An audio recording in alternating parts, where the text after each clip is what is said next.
मुझे ऑनलाइन जो चीज़ें दिख रही हैं उससे ये संकेत मिल रहे हैं कि रूस टेलीग्राम पर बैन लगाने की सोच रहा है। सबसे पहले क्या तुम सोचते हो कि ये हो सकता है और इसका मानवता पर क्या असर पड़ेगा? और वैसे तुम्हारा क्या ख्याल है इस बारे में? बिल्कुल हो सकता है। जैसा तुमने कहा कुछ इशारे तो हैं। इसके लिए कुछ टेस्ट ट्राई भी किए जा चुके हैं इसे आंशिक बैन करने के लिए। टेलीग्राम अब रूस के कुछ हिस्सों में एक्सेसिबल नहीं है जैसे दागिस्तान में। अगर रशिया फिर से टेलीग्राम को बैन करने की कोशिश करता है तो वो बहुत दुखद होगा क्योंकि आजकल वहाँ की पॉपुलेशन इसका इस्तेमाल हर तरह के कामों के लिए कर रही है।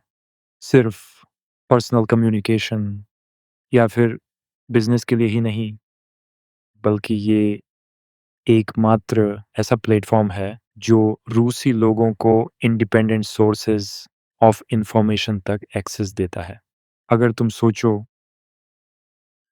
मीडिया आउटलेट्स जैसे बीबीसी या कोई और नॉन रशियन इंफॉर्मेशन सोर्स के बारे में, तो वो रूस में केवल टेलीग्राम के ज़रिए टेलीग्राम चैनलों के रूप में एक्सेसिबल हैं।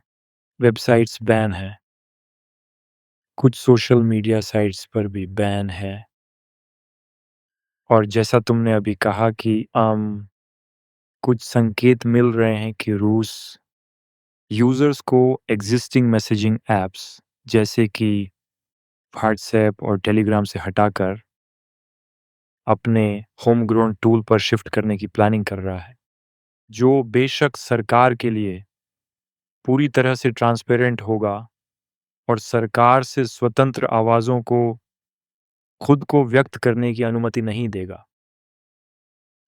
ये वाक़ई में एक अलार्मिंग ट्रेंड है। हम ये कोशिशें उन देशों में देख रहे हैं जो फ्रीडम ऑफ स्पीच के लिए मशहूर नहीं हैं, पर अब धीरे-धीरे उन देशों में भी हो रहा है जो फ्रीडम प्रोटेक्ट करने के लिए जाने जाते थे। और ये एक खतरनाक सर्कल बना देता है, क्योंकि एक तरह से यूरोपियन देश फ्रीडम ऑफ स्पीच को रोकने की कोशिश कर रहे हैं, ऐसे रीज़न्स देकर जो सुनने में तो ठीक लगते हैं जैसे मिस इन्फॉर्मेशन या इलेक्शन इंटरफेरेंस का कॉम्बैट करना। वे प्रेसिडेंट्स को क्रिएट करते हैं और वे फ्रीडम ऑफ स्पीच पर रिस्ट्रिक्शंस को लेजिटिमेट करते हैं, जो फिर बदले में ऑथोरिटेरियन रिजिम्स द्वारा यूज़ किए जा सकते हैं। और वे कहेंगे चीन या ईरान जैसे देशों में कि वे भी कुछ अलग नहीं कर रहे हैं। अब ये नॉर्म बन गया है कि जो वॉइसेस मेनस्ट्रीम नैरेटिव के साथ नहीं चलती, उन्हें रिस्ट्रिक्ट कर देते हैं। वैसे भी हमारी ज़िंदगी को दिलचस्प बनाने वाली एक बड़ी वजह ये है कि हमें अलग-अलग पर्सपेक्टिव्स और अलग-अलग लोगों के विचारों का एक्सपीरियंस करने का मौका मिलता है। जब आज़ादी कम होती है, तो अनजाने में इकोनॉमिक ग्रोथ धीमी होती है, हैप्पीनेस लेवल गिरता है, समाज में योगदान देने के तरीके सीमित हो जाते हैं और लोग अपनी बात नहीं कहते। मैं पर्सनली सोचता हूँ कि टेलीग्राम जैसे टूल को किसी भी देश में बैन करना बहुत बड़ी गलती होगी, खासकर एक बड़े देश जैसे रूस में, क्योंकि रूसी लोग बेहद टैलेंटेड और रेजिलिएंट हैं। वे उन पहले लोगों में से हैं जो टेलीग्राम की सबसे रीसेंट इनोवेशंस को सबसे पहले यूज़ करना शुरू करते हैं। वो लोग अर्ली अडॉप्टर्स हैं। मैं उन्हें ही नहीं, बल्कि अमेरिकन्स को भी कहता हूँ और शायद ईस्टर्न यूरोप के लोग जैसे यूक्रेनियंस और साउथ ईस्ट एशियंस को भी। ये लोग हमारे किसी भी नए एडिशन का इस्तेमाल करने वालों में सबसे पहले होते हैं। वो इनोवेशन के लिए बहुत भूखे हैं। तो इतना सब कहने के बाद प्रोपेगेंडा का हिस्सा बनकर और इन जनरल हर तरफ तुम पर अटैक्स हो रहे हैं, गलत जानकारी फैलाई जा रही है। मैंने बहुत सारी बातें पढ़ी हैं जो मुझे लगता है कि सिस्टमेटिक तरीके से तुम पर और टेलीग्राम पर हर एंगल से झूठ फैला रही हैं? क्यों हर कोई तुम पर इतना अटैक करता है? तो फ्रीडम ऑफ स्पीच को डिफेंड करना ज़्यादा दोस्त बनाने का तरीका नहीं है, बिल्कुल। क्योंकि तुम ज़रूर किसी ऐसी सिचुएशन में फँस जाओगे जहाँ तुम किसी भी कंट्री में करंट गवर्नमेंट के ऑपोज़िशन की फ्रीडम को प्रोटेक्ट कर रहे होगे ताकि वो खुद को एक्सप्रेस कर सकें। उसके बाद किसी भी गवर्नमेंट का इनिशियल रिएक्शन और एक बहुत बेसिक इंस्टिंक्टिव रिएक्शन ये होगा कि वो कहे, "अरे! हमारी ऑपोज़िशन पे भरोसा नहीं करना चाहिए" और उनको बोलने की इजाज़त नहीं देनी चाहिए। क्योंकि वो असल में किसी विदेशी दुश्मन या जियोपॉलिटिकल ताकत के एजेंट हैं, जो हमारी कंट्री को ख़त्म करना चाहते हैं। ये कुछ ऐसा है, जो हर सत्तावादी शासन ने इतिहास में यूज़ किया। तुम देखो स्टालिन का रशिया या नाज़ी जर्मनी, माओइस्ट चाइना, ये हमेशा वही ट्रिक यूज़ करते थे। वो कहेंगे, "हमें तुम्हारी फ्रीडम ऑफ स्पीच को सीमित करना होगा क्योंकि ये लोग जो अपोज़िशन का नाटक कर रहे हैं, असल में उसी देश के एजेंट्स हैं जो टेक ओवर करना चाहता है।" इसीलिए मेरे प्यारे दोस्तों, अपनी आज़ादी को भूल जाओ और अब धीरे-धीरे तुम देख रहे हो कि फ्री कंट्रीज़ में भी ऐसे अटेम्प्ट्स हो रहे हैं। जब प्रेसिडेंट मार्कोन की टीम को कुछ फुटेज दिखाया जाता है, तो उनका पहला इंस्टिंक्ट होता है, उदाहरण के लिए उसकी बीवी का उसे थप्पड़ मारने वाला वीडियो ये बताता है कि ये सब फेक रशियन इमेजरी है, जो कुछ सही नहीं है, कुछ जो मिस इन्फॉर्मेशन या इंटरफेरेंस है। और फिर जब उन्हें ज़्यादा जानकारी मिलती है, तो उन्हें अपनी कहानी को रिफ़ाइन करना पड़ता है। तो जब तुम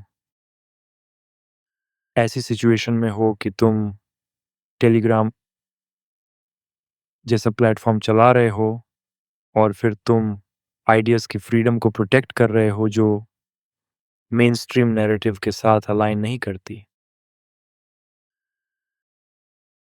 तुम अक्सर इस क्रॉस फायर में फँस जाते हो, जब सत्ता में लोग कहते हैं कि तुम किसी विदेशी सरकार के साथ मिलकर काम कर रहे हो, जो उन्हें पसंद नहीं है।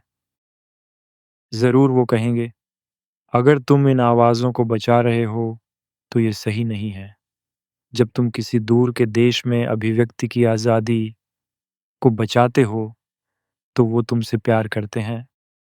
या जब तुम उनके जियोपॉलिटिकल राइवल कंट्री में होते हो, तो वो तुम्हारी तारीफ़ करते हैं। लेकिन फिर जब तुम वही चीज़ उनके देश में करते हो, तो उनका बाइपोलर एटीट्यूड हो जाता है और वो कहते हैं, "नहीं, नहीं, नहीं, हम तुम्हें फ्रीडम ऑफ स्पीच की रक्षा के लिए पसंद करते थे, लेकिन यहाँ नहीं, मेरे बैकयार्ड में नहीं। हमें यहाँ इसकी ज़रूरत नहीं है। हमारे पास फ्री प्रेस है।" और फिर तुम एक अजीब जगह फँस जाते हो जहाँ यूक्रेनियंस कहते हैं तुम रशियंस के लिए काम करते हो और रशियंस कहते हैं कि तुम यूक्रेनियंस के लिए काम करते हो।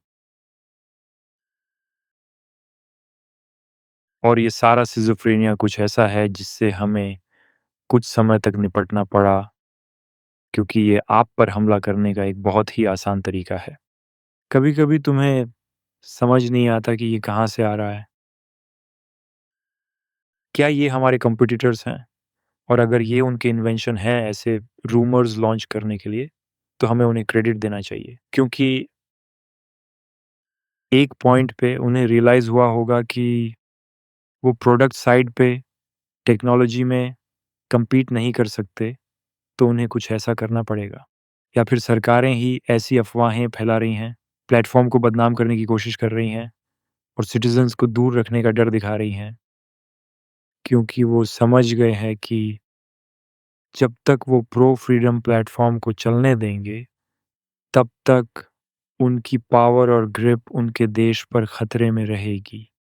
और इन सब में हमें बार-बार ये कहना चाहिए कि तुम बस पृथ्वी के सभी लोगों के लिए फ्रीडम ऑफ स्पीच को प्रिज़र्व कर रहे हो, चाहे वे कुछ भी मानते हों। जब तक वो हिंसा की बात नहीं कर रहे हैं, और जब तक वो क्रिमिनल एक्टिविटी में शामिल नहीं है जिनकी हमने चर्चा की थी, जैसे टेररिस्ट ऑर्गेनाइजिंग। लेकिन उनके विश्वास का कोई मतलब नहीं, चाहे लेफ्ट हो या राइट विंग। तुम बस उनकी फ्रीडम ऑफ स्पीच की रक्षा कर रहे हो। क्या तुम्हें लगता है कि यूक्रेन, रूस और ईरान के लोग और पूरी दुनिया के लोग समझते हैं कि तुम्हारे खिलाफ प्रोपेगेंडा के बावजूद भी? मुझे लगता है लोग स्मार्ट हैं। जब भी मैं इन देशों के किसी व्यक्ति से मिलता हूँ, असल ज़िंदगी में लोग मुझे सड़क पर पहचान लेते हैं। देखो, यहाँ दुबई में वो आते हैं और वो काफ़ी ग्रेटफुल और समझने वाले लगते हैं। इन देशों की प्रोपेगेंडा उन्हें कई बातें बताएगी, लेकिन उन्होंने उसे इग्नोर करना सीख लिया है।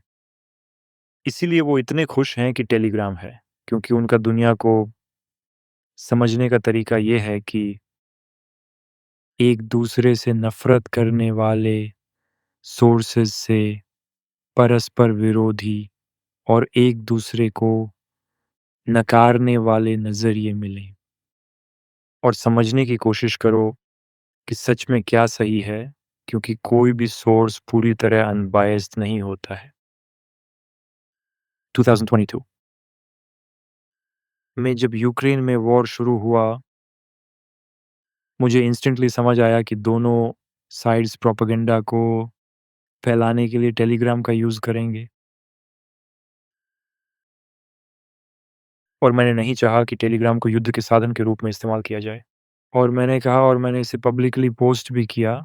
मैंने सुझाव दिया कि शायद हमें वॉर के समय दोनों देशों में सभी पॉलिटिक्स रिलेटेड चैनल्स को सस्पेंड कर देना चाहिए। शायद उन 2 देशों में चैनल्स नहीं होने चाहिए। और फिर मज़ेदार बात ये हुई कि दोनों देशों के लोग इसके खिलाफ उठ खड़े हुए। उन्होंने मुझे बताया कि यूक्रेन और रूस दोनों जगह के लोग ये मानते हैं कि मैं उन्हें बेबीसिट नहीं कर सकता और ये डिसाइड नहीं कर सकता कि उन्हें कौन से इन्फॉर्मेशन सोर्सेज़ तक एक्सेस मिलनी चाहिए। वो बड़े हो गए हैं और अपने डिसीजंस खुद ले सकते हैं। उन्हें पता है कि काफ़ी प्रोपेगेंडा है। वो लोग इस प्रोपेगेंडा को समझने लगते हैं। वो सीखते हैं कि सच को झूठ से कैसे पहचानें। और इस युद्ध के समय में उनके लिए जितनी ज़्यादा जानकारियाँ हो सके, उतनी वैल्यूएबल थी, क्योंकि उनके रिलेटिव्स, उनके दोस्त प्रभावित हो रहे थे और अभी भी हो रहे हैं। वो जानना चाहते हैं कि क्या हो रहा था। तब मुझे समझ आया, लोग स्मार्ट होते हैं, लोग समझ जाते हैं, लोग देख सकते हैं कि क्या चल रहा है। अगर तुम इन देशों में ज़्यादातर लोगों से पूछो, क्या तुम मानते हो कि किसी भी वजह से टेलीग्राम का एक्सेस रिस्ट्रिक्ट होना चाहिए? तो वो कहेंगे नहीं। वो चाहते हैं कि उनकी आवाज़ हो। उन्हें अपनी आवाज़ चाहिए और अपनी राय सुरक्षित तरीके से शेयर करने की जगह चाहिए।